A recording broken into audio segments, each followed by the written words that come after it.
The gentleman from Louisiana, Mr. Richmond. Thank you, Mr. Chairman. Mr. Mueller, Congressman Deutsch addressed Trump's request to McGahn to fire you.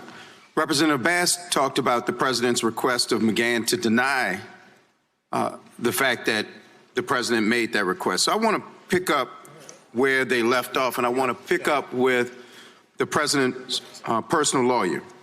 In fact, there was evidence that the president's personal lawyer was alarmed at the prospect of the president meeting with Mr. McGahn to discuss Mr. McGahn's refusal to deny the New York Times report about the president trying to fire you, correct? Correct. In fact, the president's counsel was so alarmed by the prospect of the president's meeting with McGahn that he called Mr. McGahn's counsel and said that McGahn could not resign no matter what happened in the Oval Office that day, correct? Correct. So it's accurate to say that the president knew that he was asking McGahn to deny facts that McGahn, quote, had repeatedly said were accurate, unquote. Isn't that right? Correct. Your investigation also found, quote, by the time of the Oval Office meeting with the president was aware, one, that McGahn did not think the story was false, two, did not want to issue a statement or create a written record denying facts that McGahn believed to be true. The president nevertheless persisted and asked McGahn to repudiate facts that McGahn had repeatedly said were accurate. Isn't that correct? Generally true. I believe that's on page 119. Thank you. In other words, the president was trying to force McGahn to say something that McGahn did not believe to be true. That's accurate. I want to reference you to a slide, and it's on page 120. And it says, substantial evidence indicates that in repeatedly urging McGahn to dispute that he was ordered to have the special counsel terminated, the president acted for the purpose of influencing McGahn's account in order to deflect or prevent further scrutiny of the president's conduct towards the investigation. It's accurate. Can you explain what you meant there? I'm just going to believe it and as it appears in the report. So it's fair to say the president tried to protect himself by asking staff to falsify records relevant to an ongoing investigation.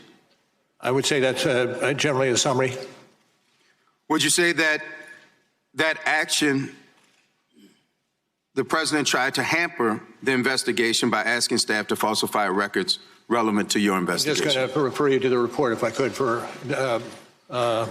review of that episode. Thank you. Also, the president's attempt to get McGahn to create a false written record were related to Mr. Trump's concerns about your obstruction of justice inquiry, correct?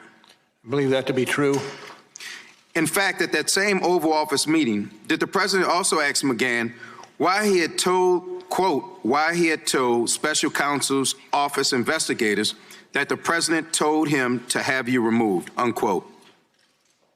And what was the question, sir, if I might? Let me go to the next one. The president, quote, criticized McGahn for telling your office about the June 17, 2017 events when he told McGahn to have you removed, correct? Correct.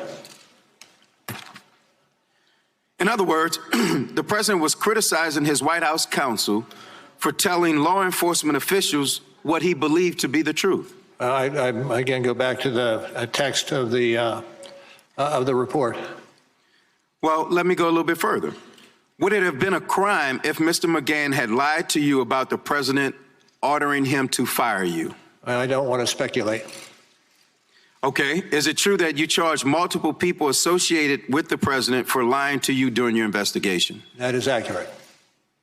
The president also complained that his staff were taking notes during the meeting about firing McGahn. Is that correct? That's what the report says. Yeah, the report.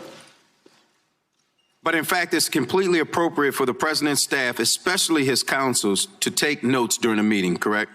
Well, I rely on the wording of the report. Well, thank you, Director Mueller, for your investigation into whether the president attempted to obstruct justice by ordering his White House counsel, Don McGahn, to lie to protect the president and then to create a false record about it.